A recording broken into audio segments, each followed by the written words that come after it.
गणपति बप्पा मोरिया। ओम गण गणपति नमः। ओम नमः शिवाय। प्रेम से बोलिए जय श्री कृष्ण, राधे राधे। प्रिय भक्तजनों, भादो माह के शुक्ल पक्ष की चतुर्थी तिथि को गणेश भगवान का अवतरण हुआ, इसलिए यह साल हर वर्ष गणेश जी के जन्म दिवस के रूप में मनाया जाता है और यह उत्सव 10 दिनों तक अनंत चतुर्दशी तक चलता है। अनंत चतुर्दशी के दिन पवित्र नदी में गणपति बप्पा का विसर्जन किया जाता है। प्रिय भक्तजनों, आप सभी को इस कथा के माध्यम से पता चलेगा कि कैसे श्री गणपति जी अपने भक्तों की रक्षा करते हैं और उन पर कोई आंच नहीं आने देते। प्रिय भक्तजनों, आप सभी को कथा का अवलोकन कराने से पहले मैं आप सभी के लिए भगवान गणेश से प्रार्थना करती हूँ कि हे प्रभु जी, जो इस कथा को पूरा सच्चे मन से सुने उसे मनवांछित फल देना, और जो वीडियो में गणपति बाप्पा मोरिया कमेंट करे उसकी हमेशा मदद करना। तो प्रिय भक्तजनों, आइए गणेश भगवान के चरणों का ध्यान करते हुए कथा को सुनते हैं। बहुत समय पहले की बात है। भारत के एक छोटे से गांव में कृष्ण नाम का एक गरीब किसान अपनी पत्नी राधा के साथ रहता था। कृष्ण बहुत ही साधारण और परिश्रमी व्यक्ति था, लेकिन उसकी गरीबी ने उसके जीवन को कठिन बना रखा था। खेतों में मेहनत के बावजूद उसकी फसलें खराब हो जाती, सूखा पड़ने से पूरी तरह नष्ट हो जाती। उसके पास जीवन की कोई विशेष सुविधा नहीं थी, लेकिन कृष्ण का एकमात्र सहारा था उसकी अपार श्रद्धा और भगवान गणेश पर विश्वास। गांव के हर कोने में गणेश जी की महिमा की चर्चा होती थी। कृष्ण के गांव में एक प्राचीन गणेश जी का मंदिर था, जहां गांव के लोग नियमित रूप से पूजा अर्चना करने आते। लेकिन कृष्ण की भक्ति सबसे अलग थी। उसकी भक्ति इतनी गहरी थी कि वह प्रतिदिन मंदिर जाकर भगवान गणेश के सामने घंटों बैठता, मन की बातें करता रहता, जैसे मानो भगवान गणेश उसके सामने ही बैठे हों, उसकी हर बात को सुन रहे हों। कृष्ण भगवान गणेश को अपना मित्र, मार्गदर्शक, रक्षक मानता था। जब भी उसके जीवन में कोई कठिनाई आती तो वह भगवान गणेश के पास जाकर समक्ष संभाषण करता और अपने दिल का हाल बताता। कृष्ण की पत्नी राधा भी एक धर्मपरायण महिला थी। वह भी गणेश जी की पूजा करती, लेकिन कृष्ण की तरह उसकी भक्ति उतनी प्रगाढ़ नहीं थी। एक दिन जब कृष्ण और राधा अपनी छोटी सी झोपड़ी में बैठे थे, तब कृष्ण ने राधा से कहा, राधा, हमारे जीवन में चाहे कितनी कठिनाइयां क्यों ना आ जाएं, मैं जानता हूं कि भगवान गणेश हमारी मदद अवश्य करेंगे।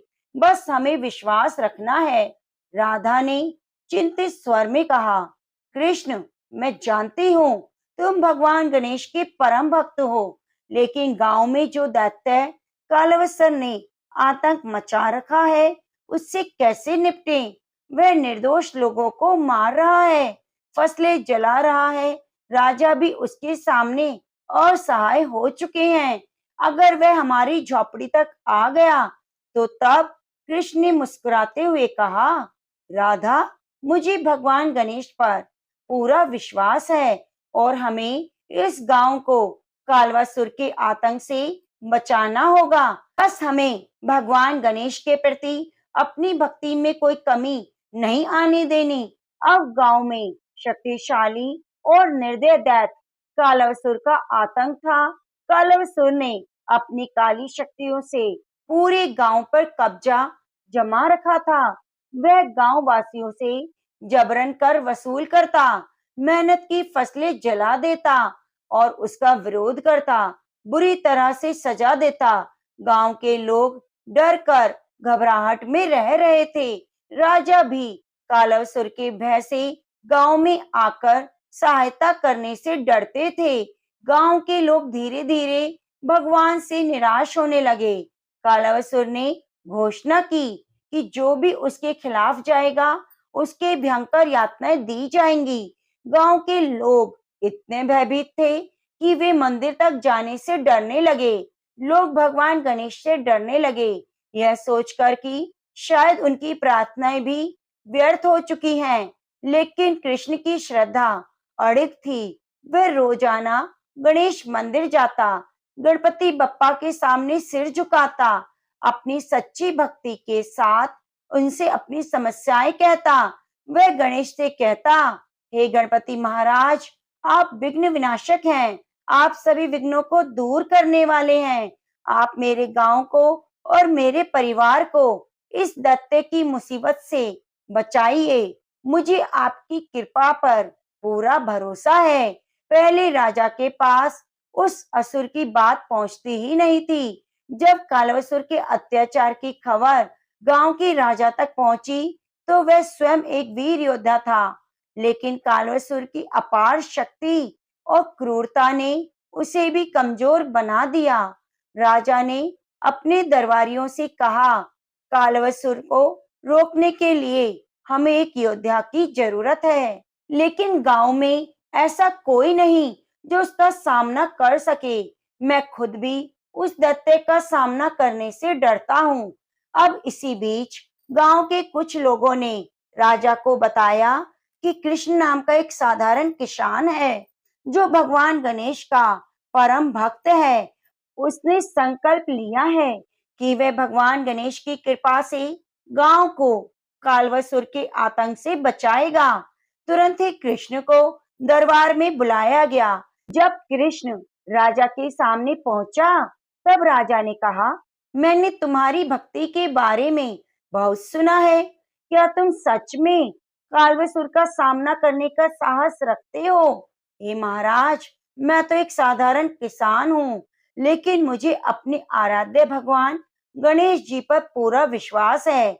अगर उनकी कृपा होगी तो मैं निश्चित रूप से कालवसुर का सामना कर सकता हूँ। मुझे बस एक अवसर दीजिए। तब राजा ने गंभीर स्वर में कहा, अगर तुम ऐसा कर सकते हो तो पूरा गांव तुम्हारी शरण में होगा, लेकिन अगर तुम असफल हुए तो पूरे गांव को इसका खामियाजा भुगतना पड़ेगा। क्या तुम इसके लिए तैयार हो? तब कृष्ण ने कहा, महाराज, मैं पूरी तरह से तैयार हूँ। भगवान गणेश की कृपा से इस संकट का सामना करूंगा। अब कृष्ण तैयार हो गए और धीरे धीरे गणेश उत्सव का पवित्र दिन आया। कृष्ण ने इस दिन विशेष रूप से गणेश भगवान की पूजा की और 10 दिन तक उत्सव मनाया।